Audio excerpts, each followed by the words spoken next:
The Tigers will take care of it Saturday.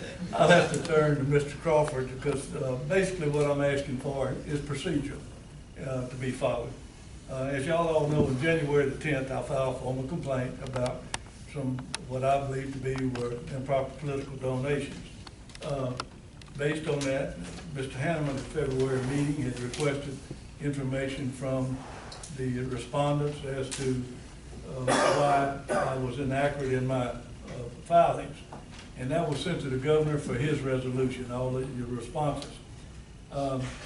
Back on April the 23rd, I sent a follow-up letter to the governor after having no response from the commission or the governor. I have a copy of that letter. I also CC'd a copy to the commission, which y'all should have. And on May the 1st, I finally received a response from the governor. It was a canned letter, and it basically said it was from constituent services and just said that we'll send this to the proper staff members. That was in May the 1st. As of today, there's been no response from the governor. I believe in my heart about our Constitution and about rules and policies and procedures, the way things need to be done. People need to be exonerated if necessary or action taken if necessary. I believe a cursory review of the Article 10, Section 47 will confirm my opinion that the commission and the governor are in violation of the Constitution and the investigative rules of this commission as required when a formal complaint is filed. 16.2, 16.3, and 16.5b are not being followed.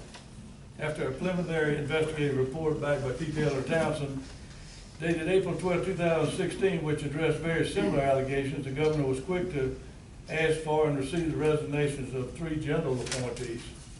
As of this date, 9 months later, the governor has failed to either exonerate, and I use that term strongly, exonerate, or call for a public hearing for his appointees as required by Article 10, Section 47. I can only assume that the governor's honor code does not apply in an election year. I would ask you as commissioners, should I, as a private citizen, have to file a writ of mandamus, or should this commission request a resolution from the governor? And if I would be a commissioner that had allegations against me, I would want the governor to resolve that in accordance with the Constitution and exonerate me. And I thank y'all very much for hearing me. Any questions? The only comment, Mr. Millet, we appreciate you speaking, is I think the commission has fulfilled its obligation. It did respond. Despite you saying we didn't respond, we responded in the manner that's provided by law. We submitted what needed to be submitted to the appropriate places. But I'm not going to get into a political speech about it, but I mean, we've done what we need to do. Well, would y'all, could I ask you to please review 16.3 and 16.5b, and the commission can only do its part when the governor has done his part. And I think this commission is important enough. I may be wrong, but I think the board, the gaming board, the governor has 10 days to make a decision if there's a complaint against a commissioner. I may be wrong in that, but you would think that the governor would come forward and exonerate. And your rules require a written notice of the commission's action shall be given to the complainant. I haven't received that. That's under 16.5b. Under 16.3, well,